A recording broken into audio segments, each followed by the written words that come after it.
Good to see you all back, and I think more people are being admitted as you all join us after your tea break. And I think we've got 86? Yeah. 86 of you are with us, plus extras, because several of you, there's like 2 of you there, or I can see a group of 3 in not yet waving to Nagabira, Sangha, Ketu and Bernie. They're 3.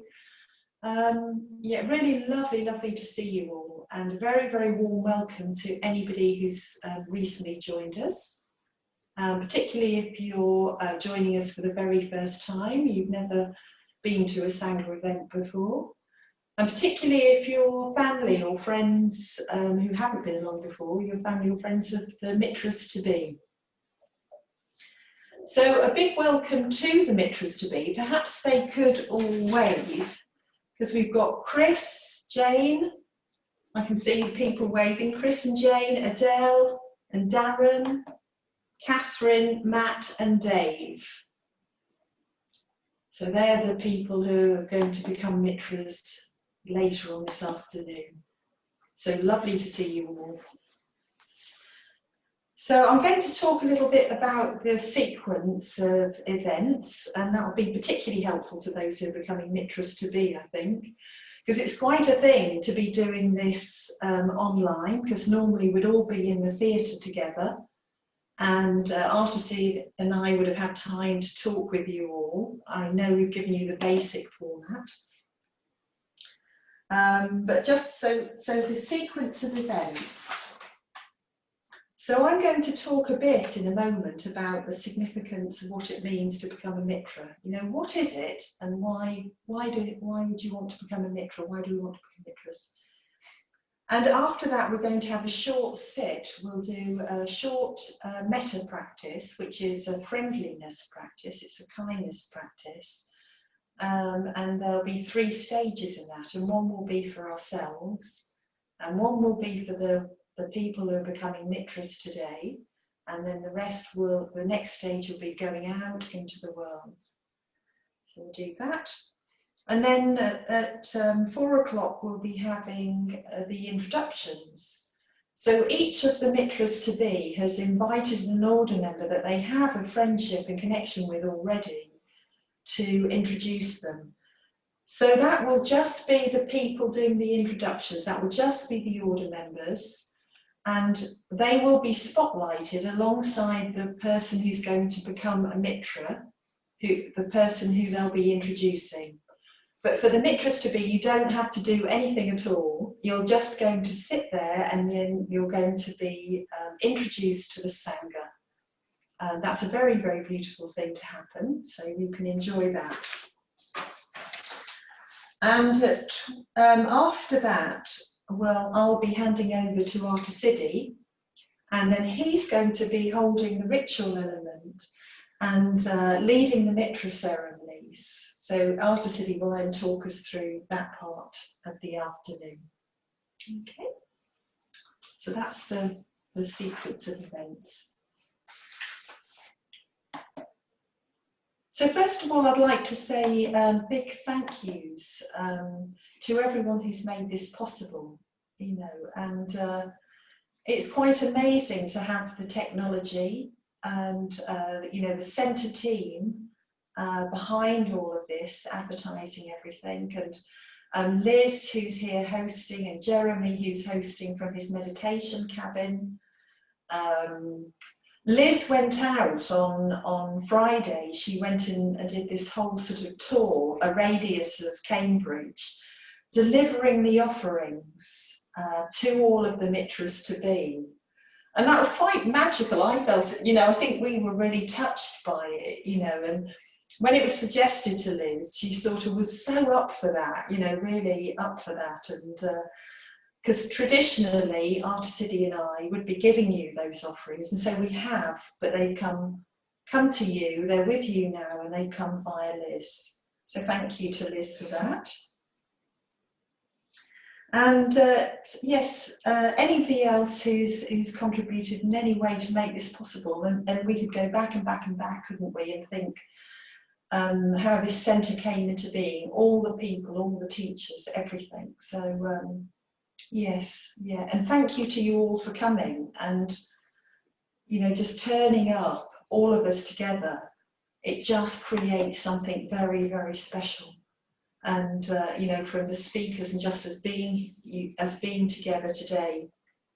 Articity and I were saying earlier how there's this real sense, even though this is happening on Zoom, there's this real sense of like, when there is Sangha, we're all together. So I'm just going to talk a bit about the significance of becoming a Mitra. So we've got Chris, Jane, Adele, Darren, Katherine, Matt and Dave. So seven beings who have asked to become Mitras. And they've asked myself and Articity, and we as Mitra conveners have talked with them and agreed it, and we represent the order. Articity and I represent the wider order. So the Mitras, you're becoming friends to the order, in the Sangha, but to the order. So it's making a commitment to the order and to the project that we're all involved in, which is trying to communicate the Dharma and just share it with as many people as possible all over the world. And yesterday we had the Sangha Day, the International Sangha Day, and I don't know if any of you would have been watching some of the elements of that, which was literally all over the world. There were these things going on. People communicating the Dharma, sharing their experience with everybody, sharing their commitment to each other. So you're committing yourself as well to deepening your going for refuge and yes, becoming part of something. We create something together. It's every one of us is like creating this together. Sangha is co-created. So it's not like you just turn up and join something, you become part of something and you actively participate in it. So we talk about becoming a Mitra, it's a commitment, but it's a provisional commitment. And by that we mean that at this time you feel that you are a Buddhist, that you want to make this commitment, you're choosing to make this commitment yourself. You're choosing to follow a particular path. And you're making the commitment, as I said, to the order. So Articity and I are here today as order members. There's many order members attending today and are with us on Zoom. But we've made a further commitment. And we've made a commitment to make the three jewels of Buddha, Dharma, Sangha central to our lives. So we've made that further commitment to make it absolutely central to our lives.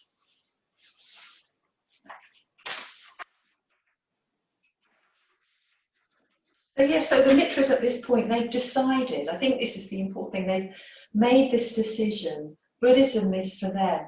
This is what they want to do. They're taking themselves seriously, really seriously, by asking to become Mitras. And they're saying they want to put their energy into this, into the practice. And they want to discover more and more who they are, who they really are. And they want to find out what the effect of these practices will have and mean for themselves and for all of those who know them. And that they've also recognised they want to do that. They need to have a spiritual community to do that within. And today it's very much about friendship and about the effect of friendship, how much we need spiritual friendship in the Sangha. So each of them is making 3 declarations, and the first declaration is saying, I'm a Buddhist. That's what they feel. That's what they're saying at this time. I feel I'm a Buddhist. The Buddha's teachings have resonated with me. They're recognising them as a truth and wanting to commit themselves to practice the teachings of the Buddha. And they're wanting to move towards liberation. They're wanting to be more and more free of any hindrance or anything that gets in their way. So that's what their first declaration, I am a Buddhist, feel I'm a Buddhist. The second declaration is they're committing themselves to practicing 5 precepts to the best of their abilities. So as the significance of the precepts unfolds to them, their practice will change. But it's making this commitment to saying these 5 precepts are something I really, really want to practice. And we practice them on a whole spectrum. And the precepts are, the first one is cultivating loving kindness and abstaining from harming, cultivating generosity and abstaining from taking what's not given to us, what's not genuinely given, and cultivating stillness, simplicity and contentment. So, and abstaining from sexual misconduct or any form of behaviour that arises out of a strong craving. And the 4th precept is cultivating truthful speech. And the opposite, the negative, is abstaining from false speech. And then the final precept is cultivating mindfulness. So they're saying, I really want to cultivate mindfulness. So trying to abstain from any intoxicants or anything that clouds the mind.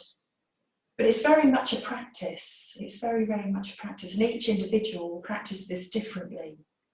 But it's saying, I really want to undertake these precepts. The Buddha naturally lived in these ways, and he's given us these ways, these precepts, just to help us practice as Buddhists. And the final declaration is saying, I'm committed to practicing within this Sangha, so within Sri Ratna. So they might have looked around at other Buddhist groups, or may not have done, may have just come across Sri Ratna and decided this is for them. But for some reason, practicing within Sri Ratna is the way they want to move forward. And they want to be part of this particular Sangha and the emphases of this particular Sangha, one of which is cultivating spiritual friendship. That's a very, very strong element of the practice.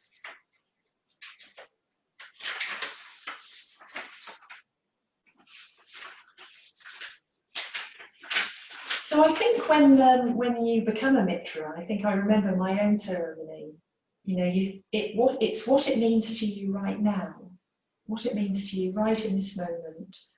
And you can't imagine in a way where it's going to take you, and I think I couldn't have imagined what would be that today I'd be here in Cambridge as an order member and sitting here with Arthur Siddhi leading Sangha Day.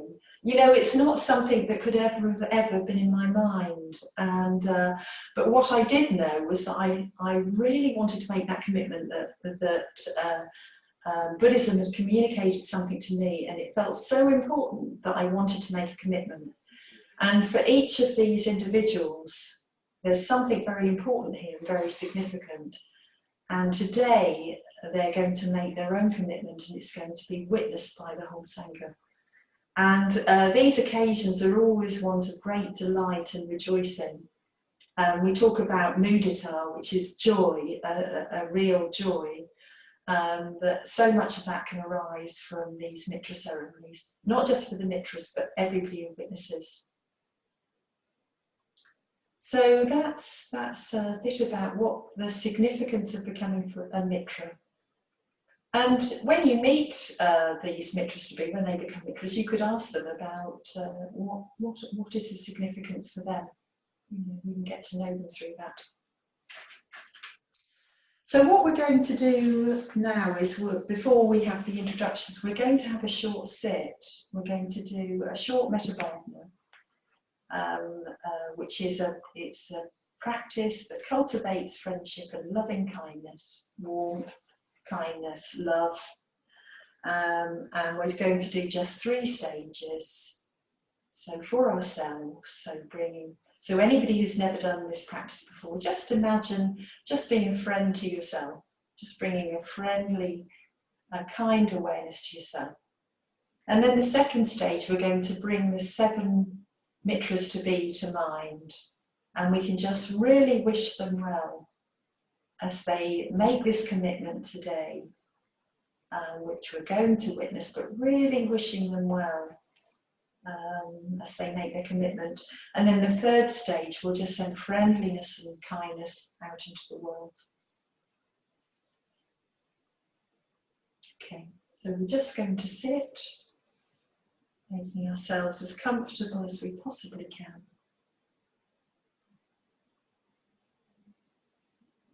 And I'll just lead us through the practice.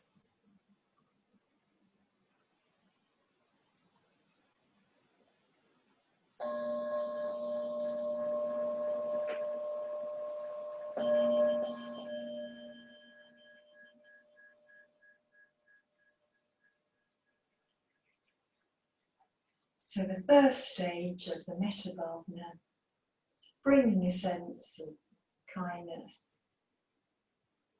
cultivating a sense of kindness towards ourselves.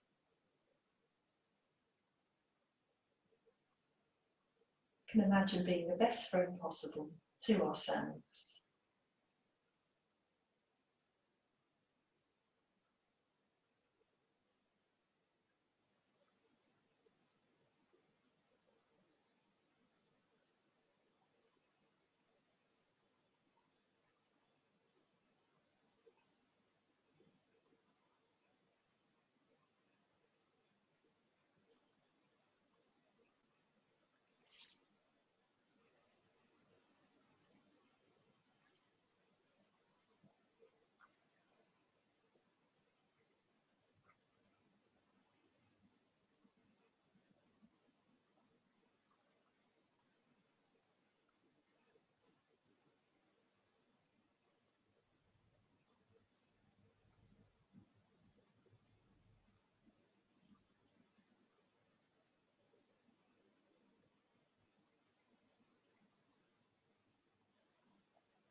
Then we'll bring each of the Mitras to be to mind. So we've got Chris, Jane, Adele, Darren, Katherine, Matt and Dave.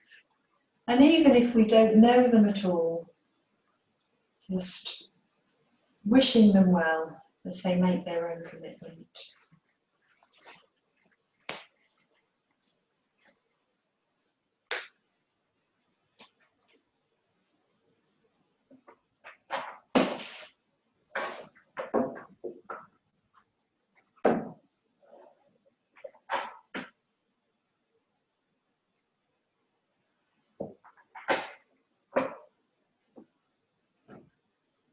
For some reason, they've chosen this path and their hearts and minds are fully behind it at this time. Let's really rejoice in that and delight in them.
And then allowing any sense of metta, friendliness.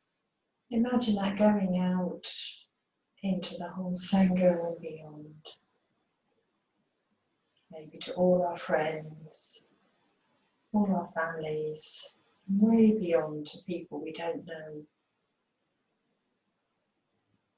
All beings sharing the wish to be happy and well, wishing them well.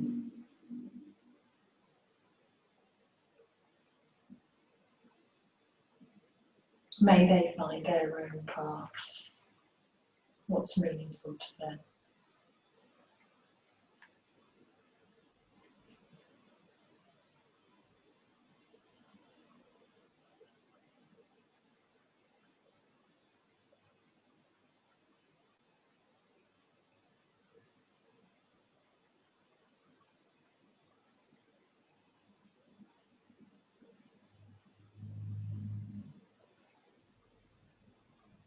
We can include all sentient beings in this stage.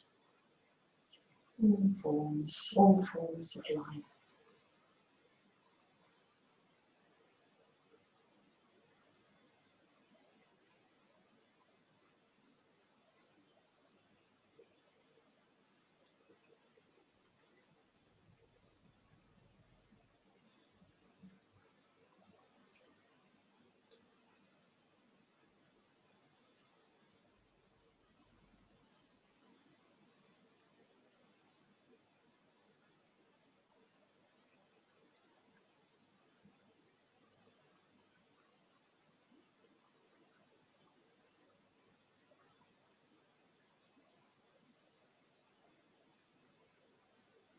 Perhaps we can imagine the world, what it would be like if real friendship was there for all.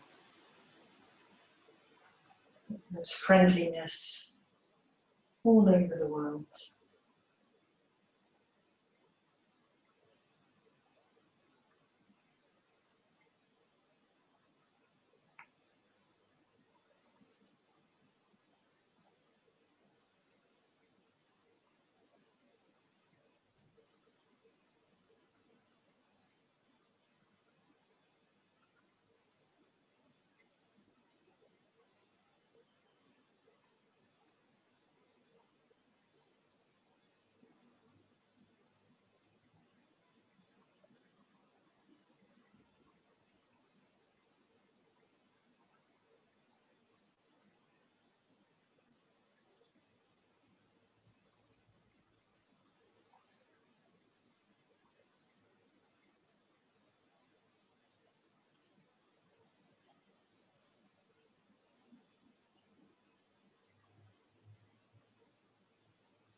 And starting to allow this practice to come to a close.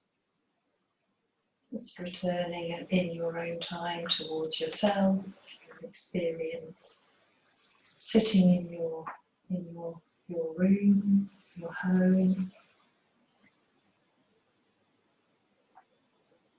All of us connected with each other.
So you may want to just stand up, but we're, in a moment we're going to start in the introductions, hearing from the people introducing the Mitras to be. Just want to stand up and have a stretch.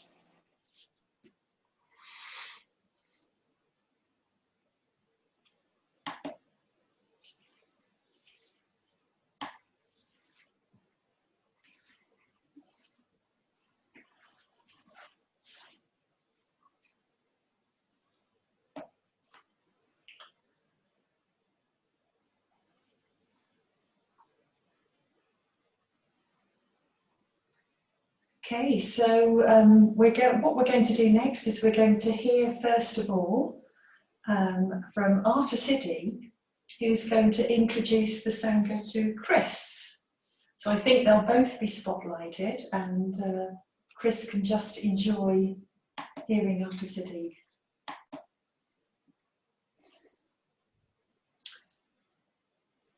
Hi there, Chris. Nice to see you. I haven't caught sight of you as yet today, so it's very good to see you here. And I'm really delighted, actually, to be introducing you. I'm really delighted that you're becoming a Mitra as well. So just to introduce Chris to the Sangha, rather than Sangha to Chris, actually, that would be a rather long thing. I met Chris when he first came along to the centre here back in September 2019. And my first impression of Chris, in a way, is an enduring impression. A man who's very sort of kind of good-hearted. There's something, just a sort of very open, light, good-heartedness with Chris, which is immediately apparent when you meet him. He's a very, very approachable man, and you sort of immediately sort of feel, oh, here's someone I can talk to. So there's a lovely sort of sense of that. But with that, this kind of sense of deadly earnest, actually, a man who is searching, in search of what is life about, what can life be, this sort of sense of weight, as well as this sort of lightness, this sense of weight.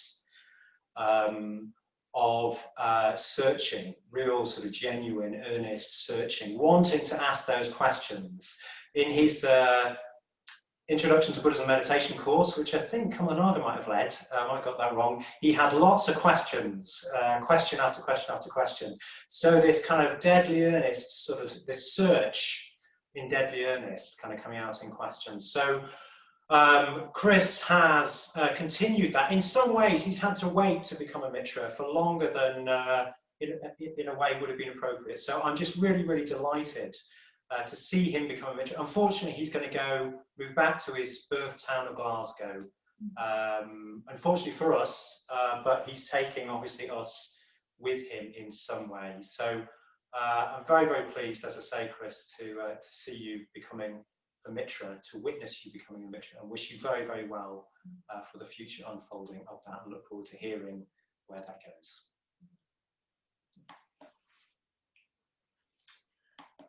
Okay, so next we're going to hear from Yashadaka, who will introduce Jane.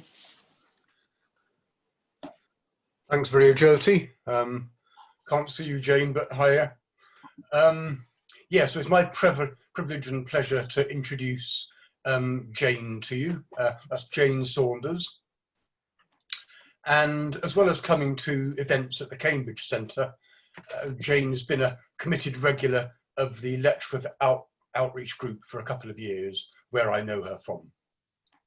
And I could do no better than reading out a lovely piece that she's written for today's occasion. So that's what I'm now going to do. And these are Jane's words. She says, I first came to the Letchworth Outreach Group almost 2 years ago. I'd completed a mindfulness course for my work as a therapist. And in this course, there was a lot of information about Buddhism, which led me to look up the local Triratna group. I went to my first meeting, not knowing what to expect. Everyone was so friendly and welcoming, and I knew on that first evening that Buddhism was something I needed to learn more about. Last year, I attended a weekend retreat at the Cambridge Buddhist Centre, and it was there that I picked up a leaflet about becoming a Mitra. And on reading it, I knew instantly this was what I wanted to be. And as an aside, I remember Jane telling me that if she could have become a Mitra on that day, she would have done. And Jane carries on to say, I continued with my weekly Letchworth meetings, then lockdown arrived, and with it Zoom. I connected with so many people, went on online retreats and courses, and learned so much. It all felt just right. It has been wonderful to meet so many like-minded people. After being a nurse, mother, carer, and therapist for most of my life, I realised it was time to focus on my own journey. I love being close to nature. I enjoy my garden, painting, and being creative generally. I also like learning new skills. I'm thankful to everyone at the Letchworth Group for their support, help, and guidance. Also to everyone who I've met through the Cambridge Centre, who I'm gradually getting to know. I've now joined a study group which is interesting and thought-provoking. becoming a Mitra will be an important step for me. It seems such a natural thing to do, and I look forward to my future in the Tree Battler community. And I also very much look forward to seeing Jane flourish, having made the commitment she's formally going to make today. So I'd like to offer my own personal sadhu before we have a communal one later on.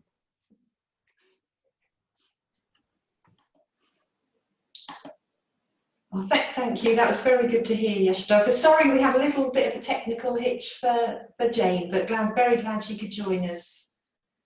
Okay, so next we're going to hear from Kamala Naga, who's going to introduce us to Adele. Or introduce Adele to us. Introduce Adele to us.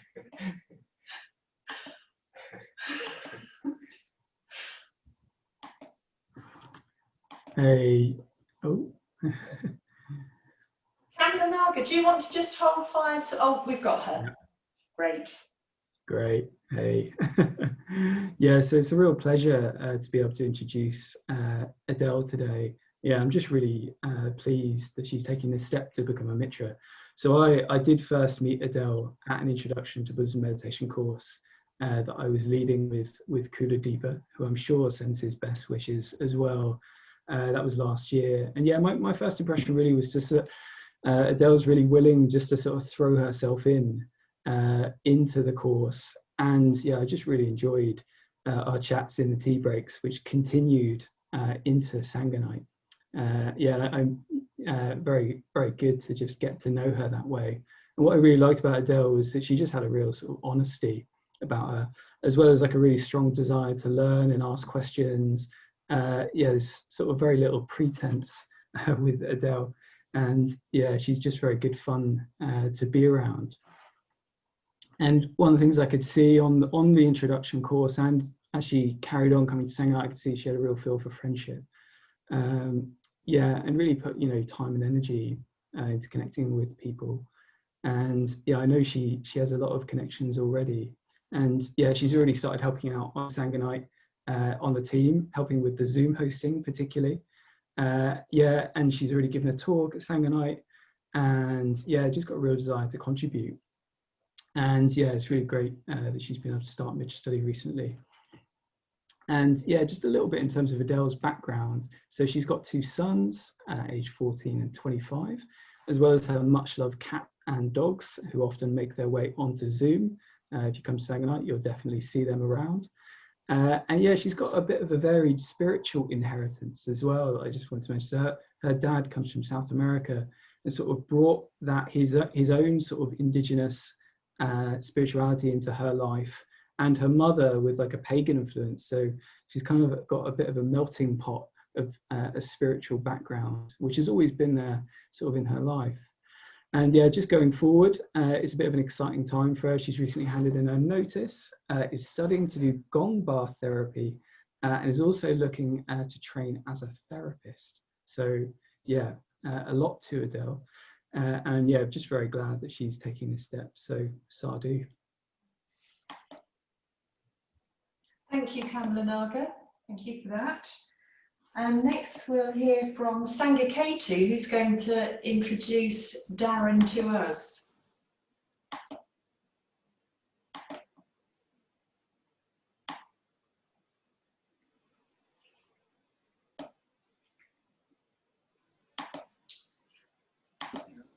Okay, Ron. Several weeks ago, and we came to a song, a raunchy song by what they call Reef, and Daz started singing it, and oh, he just blew me away. And I looked and I thought, I've got him, rock voice, the rock singer, rock star. So it was great to just in that moment see him in his glory in a way. So welcome to your family and friends, Daz. And I think largely you'll get a sense of Daz through his life. He's had an artistic life. He's sang in bands and played some drums. And then he studied mime in London. And from there, he ended up going to, well, he said he was a songwriter, good songs. You know, he did good songs and a lot of leaping around apparently. But then he found himself going to Glastonbury with an Italian group of some kind. So he's got a real history in the artistic sort of spectrum. He's done clowning workshops, but he's also had this sort of spiritual search going on. And he got into Mongolian chanting, and he found he was getting into really blissful states in this. So that gave him an experience of something higher, perhaps. And he was leading lots of drumming workshops, and he happened to be leading one at John from Peterborough at his school. And they got talking. I think it was about girlfriend trouble, but anyway, they got talking, and John mentioned something about Buddhism. So I think at that point, Daz was a bit intrigued. He took up yoga as well, and eventually he started coming to our group in Peterborough. And it's just been wonderful. He's a real presence there. Well, he's strong, self-contained, and devoted to his practice. And he's just a really good, warm, friendly, solid presence in the group. So I'm just really pleased to rejoice in you today, Daz. You're blossoming. If that doesn't sound a little bit feminine. It's really good to see you. You've got your act together, and you're a friend to the order already. So let's confirm it and have a good ceremony. Yeah. Daz. Thank you, Sangha K2. So now we'll hear from Padmajata, who's going to introduce Katherine. We'll just wait until you're both on the screen.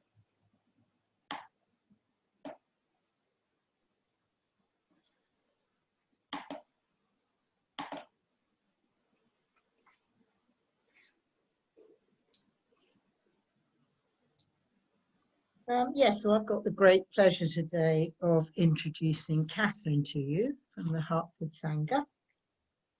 And I've known Katherine to some extent from the Tuesday class at Hertford. And then over the past month, she's been in the study group that I do. And I've had the opportunity to get to know her much more. She's a very delightful, kind, committed person.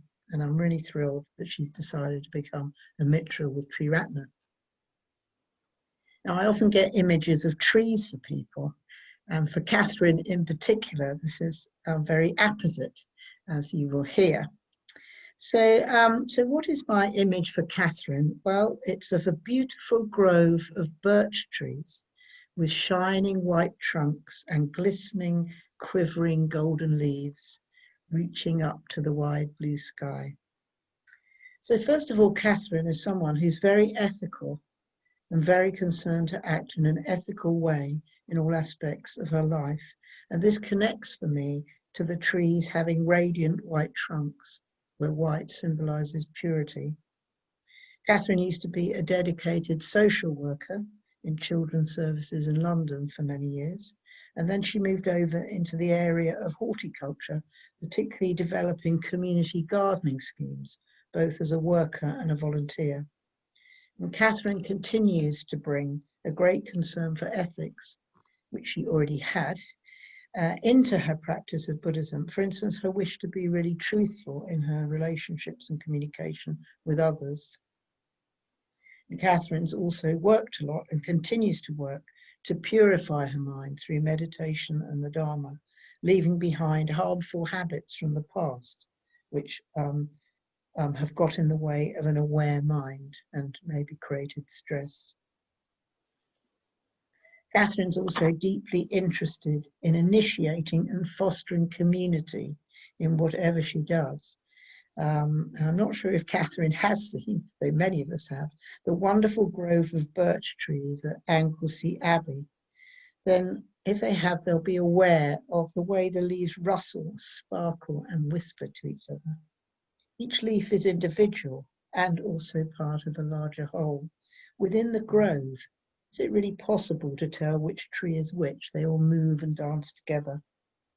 So Katherine has been someone who's put a lot of energy over the years into initiating community garden schemes, which provide health and happiness as spaces of peace and relaxation, as ways of growing nourishing food, and as places where new kinds of interacting and developing as a community through special projects has come into being, as well as being good for individuals, communities and the planet.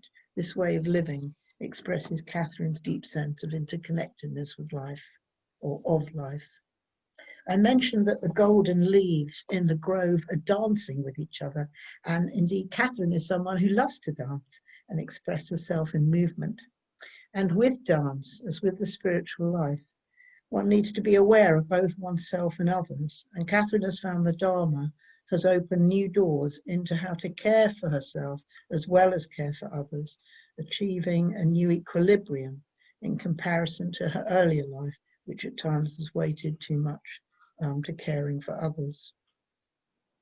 Trees are very resilient, and birch trees in particular can sway and bend in the wind, flow with the weather, and as a grove can support each other as a community.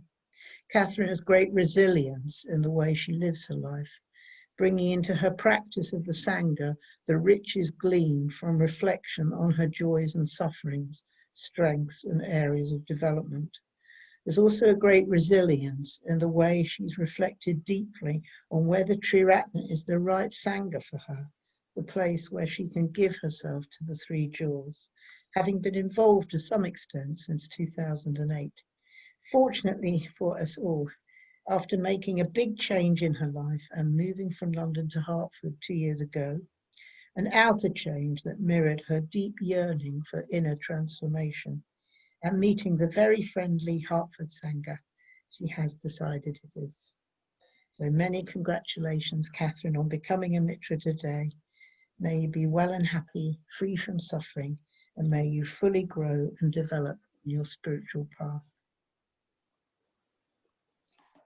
Thank you, Padmajata.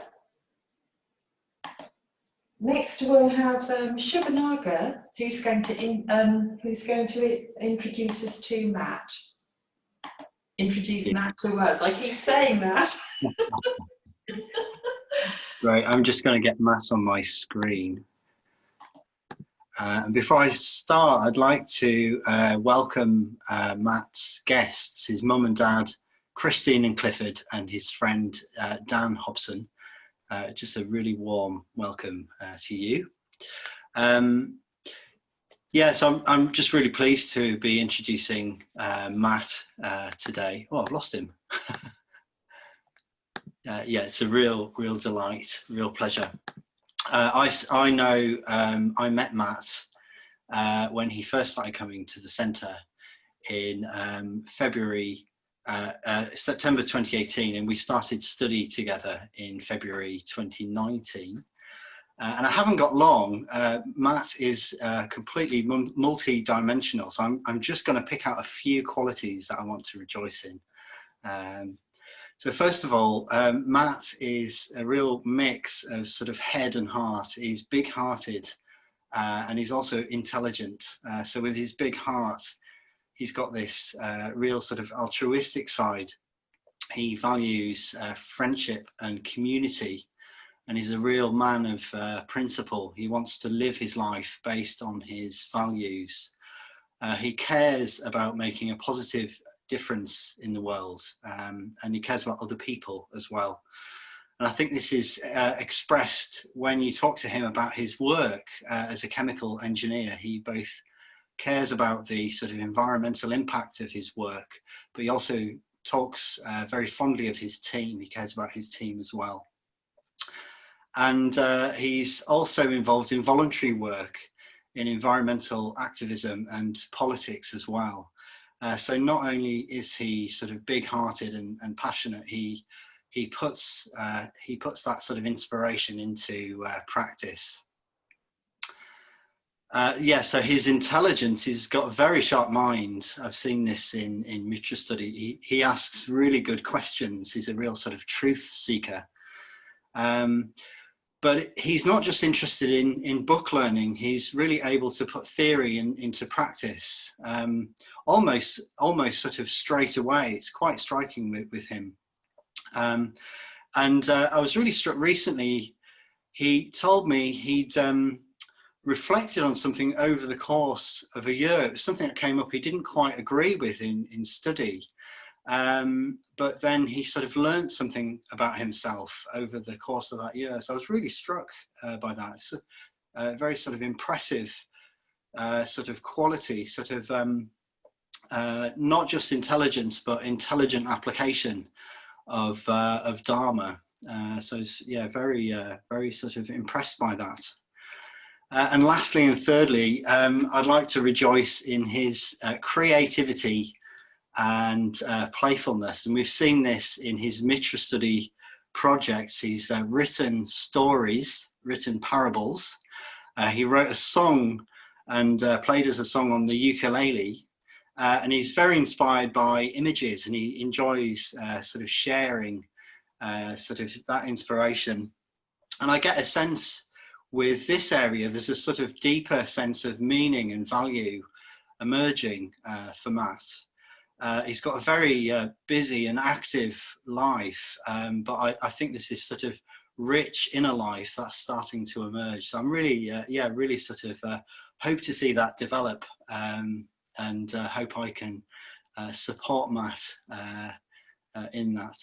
And yeah, personally, I'm just really delighted that Matt has decided to become a Mitra. It's been a real pleasure getting to know Matt, and I look forward to sort of developing our friendship further, Matt. So sadhu to you, all the best, and hope to see you soon in person. Thank you very much, Shubhananga. And now we'll hear from Arta Siddhi, who will introduce Dave.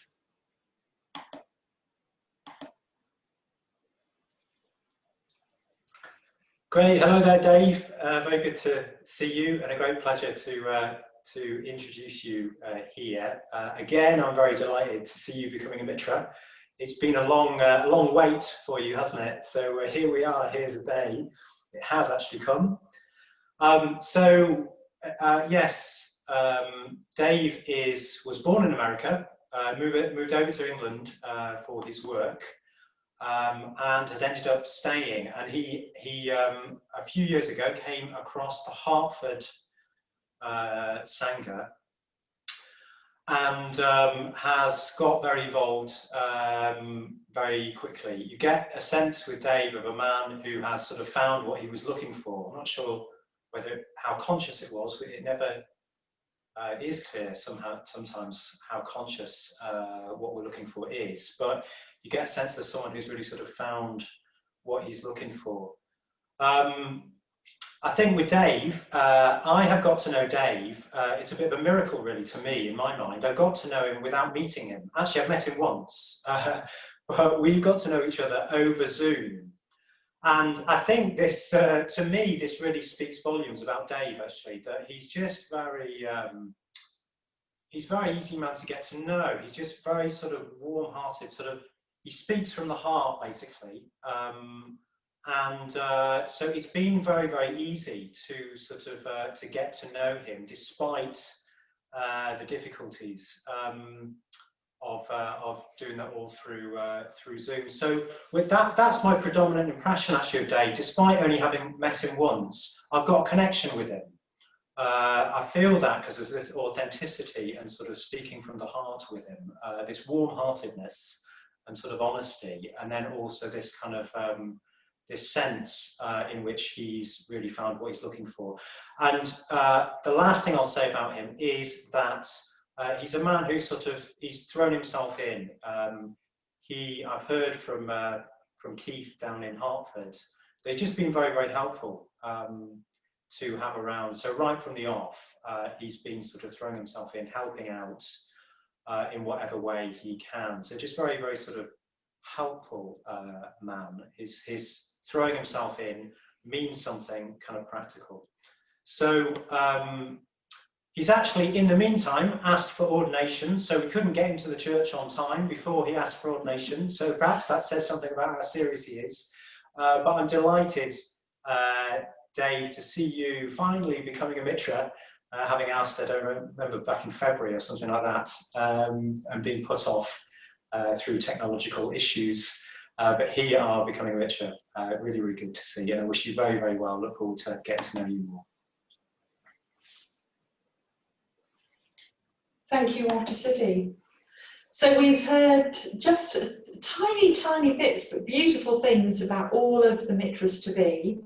And of course, over time, we can get to know each other, you'll get to know us, and we'll all start to build up those connections, but very delightful. So now I'm going to hand over to Walter City, who'll lead us in the next part of the afternoon. Great, thanks, Jason. It's a bit like morning TV this, isn't it? Oh, it is. Yeah, great. So, yeah, lovely to get a sense of the Mitras and also the connections that they've made. It's lovely hearing from those order members, rejoicing in them. So, yeah, now we're going to move ahead with a ceremony, with the Mitra ceremony, which, as it sounds, is a ritual. So this is in a way the heart of the event. And it's interesting that we do this ritually. These fine men and women, they're making a transition in their life. They are setting their goal, setting their orientation. They want to make a transition in their life to becoming a Mitra, to becoming a Buddhist.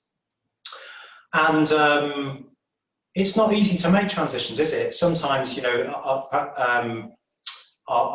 our lives, it can take a while before you actually realise a change. This is the problem of just making decisions with our heads. And that's where ritual can kind of help us. Ritual can actually involve more of us to mark in a fuller way the transition that these people are making. So that's why we do this in a ritual, to kind of involve as much of ourselves, to signal to as much of ourselves this transition, so that we can really clock what's happening. And then the other element of that is that whilst it's an individual engagement, actually we're involved somehow too. We see these people and their sincerity in making this transition, and we participate in it. So by witnessing them, when we see them again, we know they've become a Mitra. We participate in this process of them transitioning, making this transition in their lives, in the way that we sort of see them, in the seriousness with which we take them. So that's another reason why ritual is very, very important, and the medium in which we mark this transition to becoming a Mitra. So the ritual is going to involve a series of verses. We'll do the threefold puja in call and response. It'll involve chanting the refuges and precepts. And the central sort of act is going to be these Mitras to be making offerings. So these are the offerings that have been given from us via Liz, to the Mitras to be. Now the act of making offerings, they're going to be making offerings to their shrine, is really, in essence, it's an act of worship, you could say. Now, you might be surprised to hear me use that word if you're new to Buddhism. But there is worship in Buddhism, but it is, what's distinctive about that worship is it's aspirational. So we're not worshipping in order to get the Buddha to do the job for us. We're worshipping in order to become a Buddha. Yeah. So Buddhist worship is inherently and always aspirational. It's about you trying to move in the direction of the Buddha, the Dharma, and the Sangha. So the Buddha being the ideal of enlightenment. So this aspiration is to grow towards that ideal. So these people are making human growth a priority in their lives. That's what they're doing by ritually making an offering to the Buddha. And they're also making an offering to the Dharma, the methods and teachings. So the Dharma too is aspirational because it's talked of as a path, isn't it? So it is something we do, but it leads somewhere. We don't really know where it leads. It leads beyond us, and that's why it's aspirational. The Dharma, it can't be mastered. You never master the Dharma. You're always aspiring, looking up to it, to where it leads on. And that's why, again, aspiration is a key element within Dharma practice. And then the Sangha, we aspire to the ideal of Sangha, we aspire to Sangha.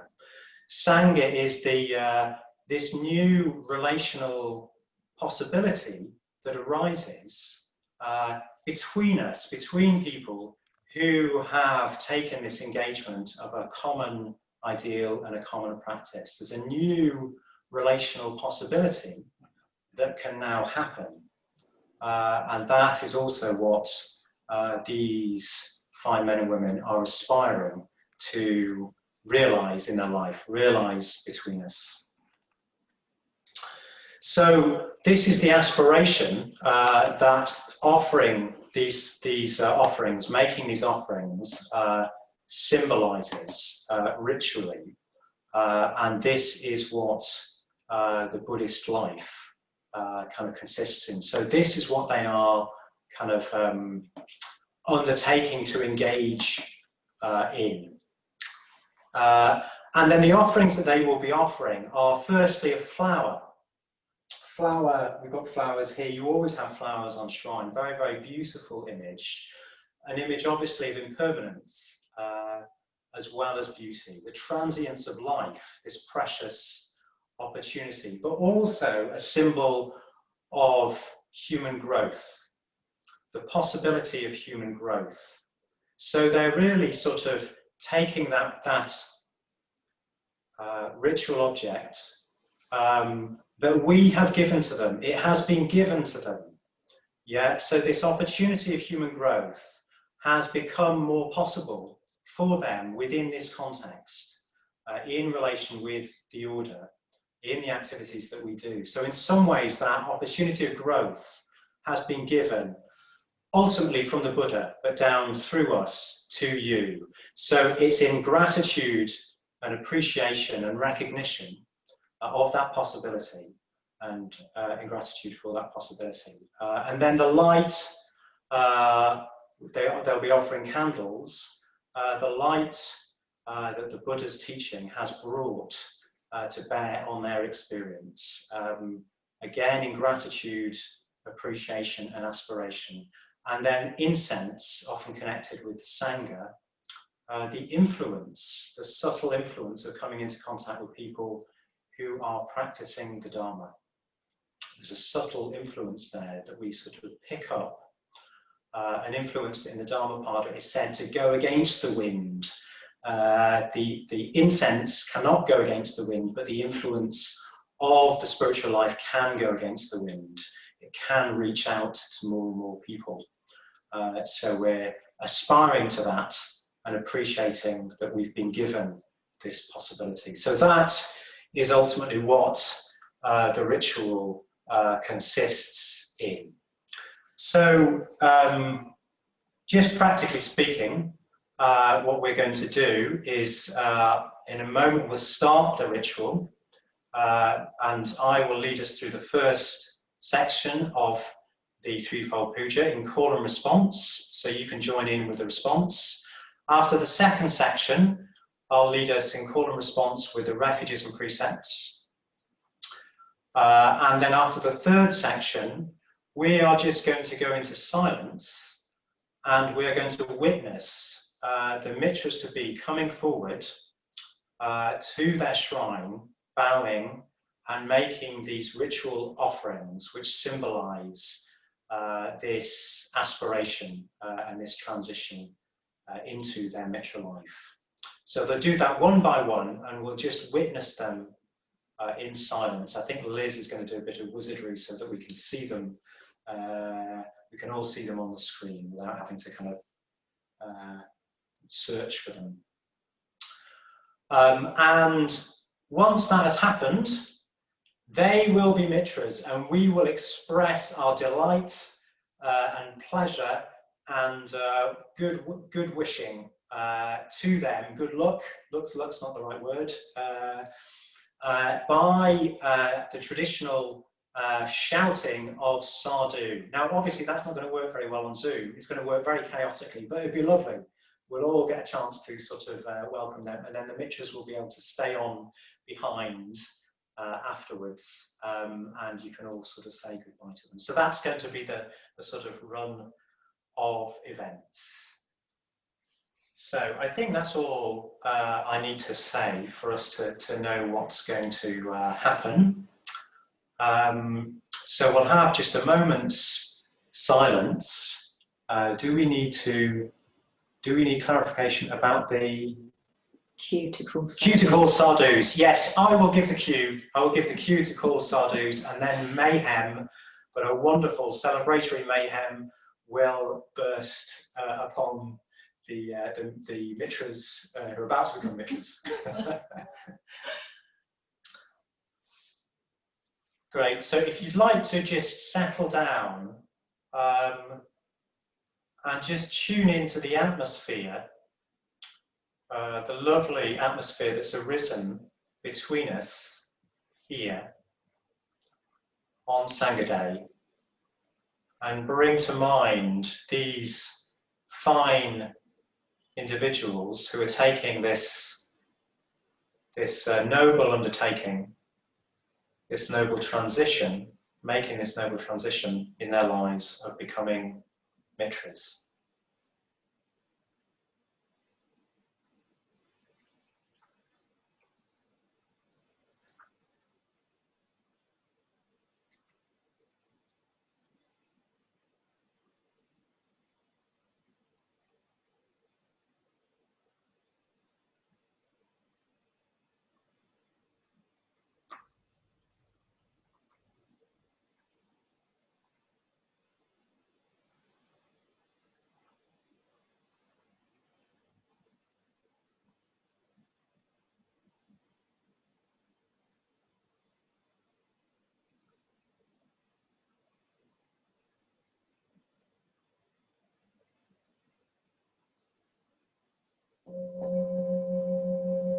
The threefold puja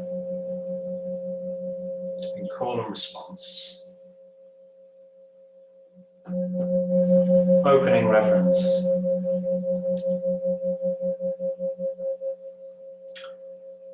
We reverence the Buddha. We reverence the Buddha, The perfectly enlightened one.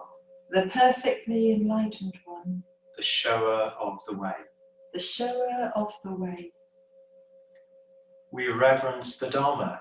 We reverence the Dharma, The teaching of the Buddha, the teaching of the Buddha, which leads from darkness to light. which leads from darkness to light. We reverence the Sangha, We reverence the Sangha, the fellowship of the Buddha's disciples, the fellowship of the Buddha's disciples, that inspires and guides. that inspires and guides.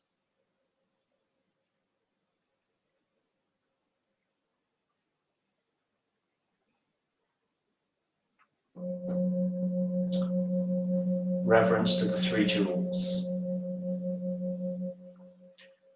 We reverence the Buddha We reverence the Buddha and aspire to follow him. and aspire to follow him. The Buddha was born The Buddha was born as we are born. as we are born. What the Buddha overcame, What the Buddha overcame, we too can overcome. we too can overcome. What the Buddha attained, What the Buddha attained, we too can attain. we too can attain. We reverence the Dharma, We reverence the Dharma, and aspire to follow it, and aspire to follow it, with body, speech and mind, with body, speech and mind, until the end. until the end. The truth in all its aspects, The truth in all its aspects, the path in all its stages, the path in all its stages. we aspire to study, We aspire to study, practice, practice, realize. realize. We reverence the Sangha We reverence the Sangha and aspire to follow it, and aspire to follow it. the fellowship of those The fellowship of those who tread the way. who tread the way. As one by one, As one by one, we make our own commitment, we make our own commitment, an ever-widening circle, an ever-widening circle. the Sangha grows. The Sangha grows. Refuges and precepts in call and response.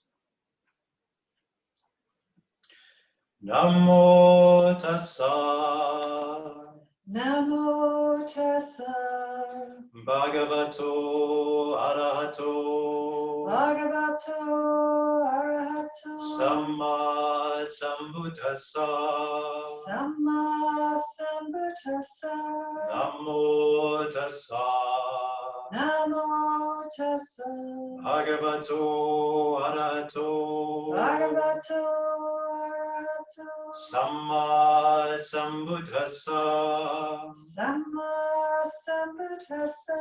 Namo tassa Namo tassa bhagavato arahato Bhagavato Arahato samma sambuddhassa. Samma Sambuddhassa.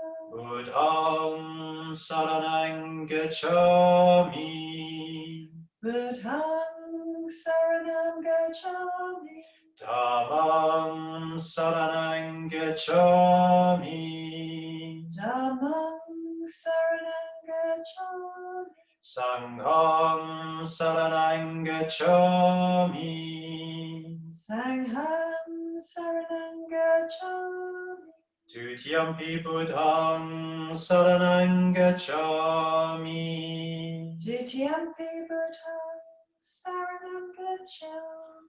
Dutiyampi dhammang saranang gacchami, Dutiyampi Dhammam Saranam Gacchami. Dutiyampi sanghang saranang gacchami, Dutiyampi Sangham Saranam Gacchami. Tatiyampi buddhang saranang gacchami, Tatiyampi Buddhang Saranam Gacchami. Tatiyampi dhammang saranang gacchami, Tatiyampi Dhammam Saranam Gacchami. Tatiyampi sanghang saranang gacchami, Tatiyampi Sangham Saranam Gacchami.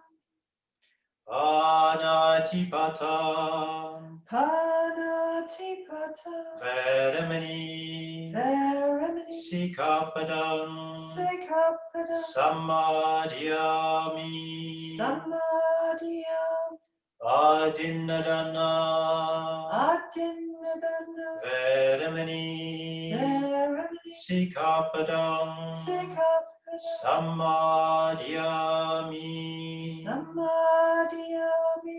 Kamesu Kamesu. Michachara Nichachara. Veramani Veramani. Sikapadang Sikapada. Samadhyami Samadhyami. Musavada Musavada. Veramani Veramani. Sikapadang Sikapada. Samadhyami Samadhyami. Suramarya Suramaria. Maja Aja, Hammaditana, Hammaditana, Veramani, Veramani, Sikapadam, Sekapadam, Samadhyami, Samadhyami, Sadhu, Sadhu, Sadhu, Sadhu, Sadhu, Sadhu. with deeds of loving kindness, With deeds of loving kindness, I purify my body. I purify my body. With open-handed generosity, With open-handed generosity, I purify my body. I purify my body. With stillness, simplicity, and contentment, With stillness, simplicity, and contentment, I purify my body. I purify my body. With truthful communication, With truthful communication, I purify my speech. I purify my speech. With mindfulness clear and radiant, With mindfulness clear and radiant, I purify my mind. I purify my mind.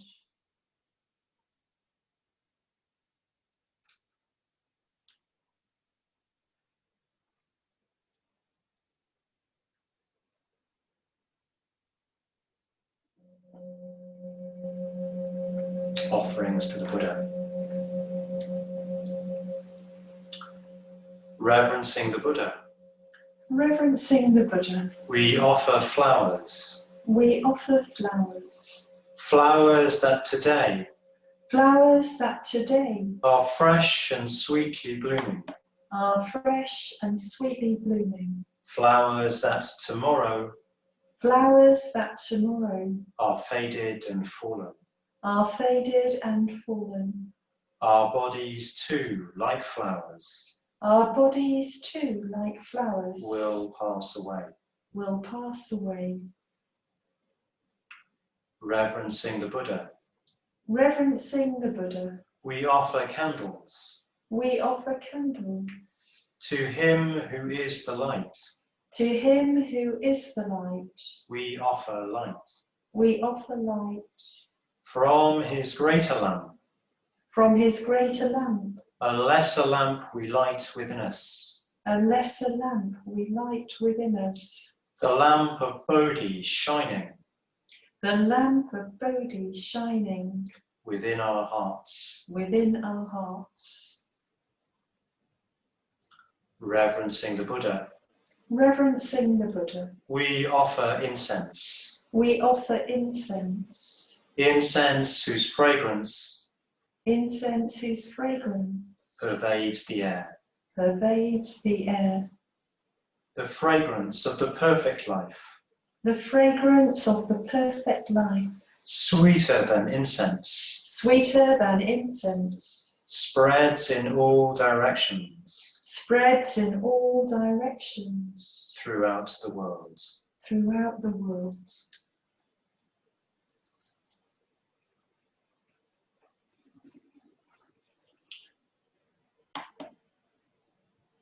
And now in silence, we witness the Mitras coming forward one by one to make their offerings, starting first of all with Chris.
And now Jane, making the offerings that she has been given in gratitude and aspiration as she becomes a Mitra.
So now Jane too has become a Mitra, Chris and Jane. And I invite forward Adele to make her offerings at her shrine. One of the lovely things about Zoom Mitra ceremonies, we see the shrine in their home. The shrine that will be a reminder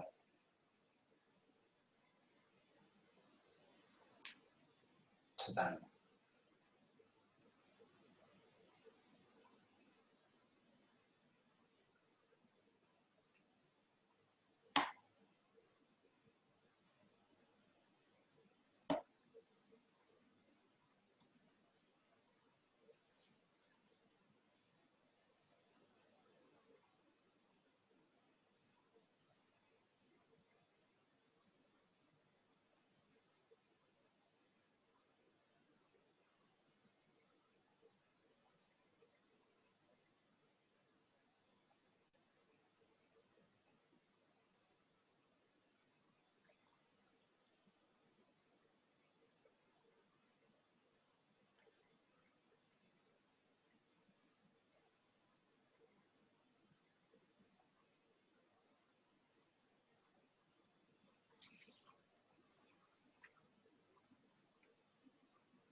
And now Adele too, having ritually acted out her aspiration, she too has become Mitra.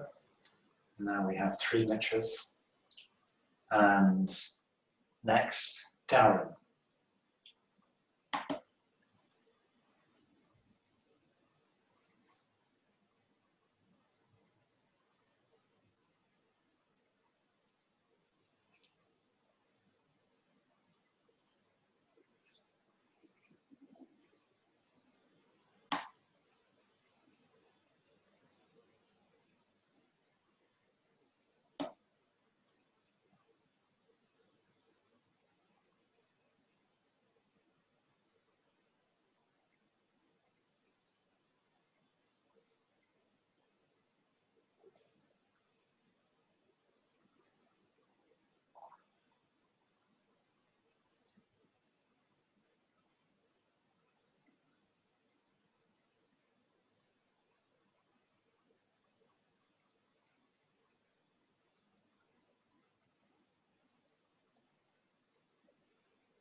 So again, Darren, his aspirations enacted, becomes a Mitra.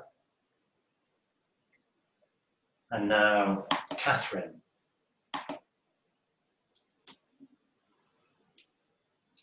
So over to Katherine to ritually make her offerings of aspiration.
And now Katherine too has become a Mitra.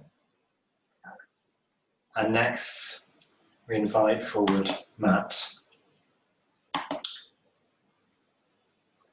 making the offerings that represent this possibility that has been given to him and which he aspires to live out.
And in so acting, Matt too becomes a Mitra.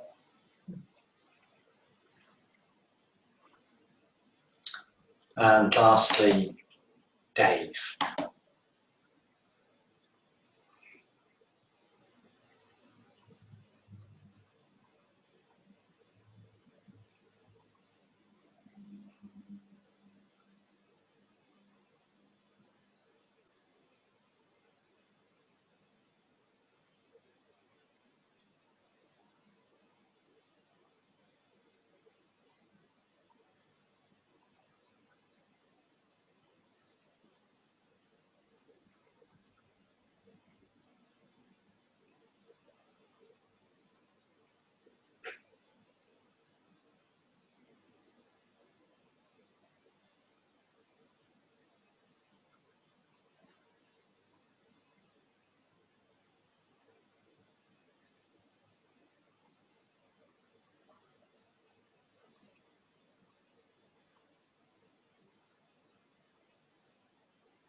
And now Dave too has become a Mitra, and in fact all 7 individuals have now become Mitras. Their shrines will show the evidence tomorrow, there's no getting away from it. As you get up to meditate, or if you don't get up to meditate, the evidence will be there on the shrine, the offerings have been made, you are now Mitras. And in great delight, we express our encouragement, exhortation to do the best, make the most of this possibility in chanting sadhus. Now, just before we do that, we'll chant our sadhus and wave our goodbyes, but the Mitras will stay on so that we can all say goodbye to them. But when I give the word, we'll chant our sadhus, which will just be mayhem, and you can say your goodbyes at the same time. So when I say the word, we'll go crazy. So you'll need to unmute, and in great delight and well-wishing, chant sadhu. So here we go. Sadhu! Sadhu! Sadhu! Sadhu! Sadhu! Sadhu! Adu. Adu.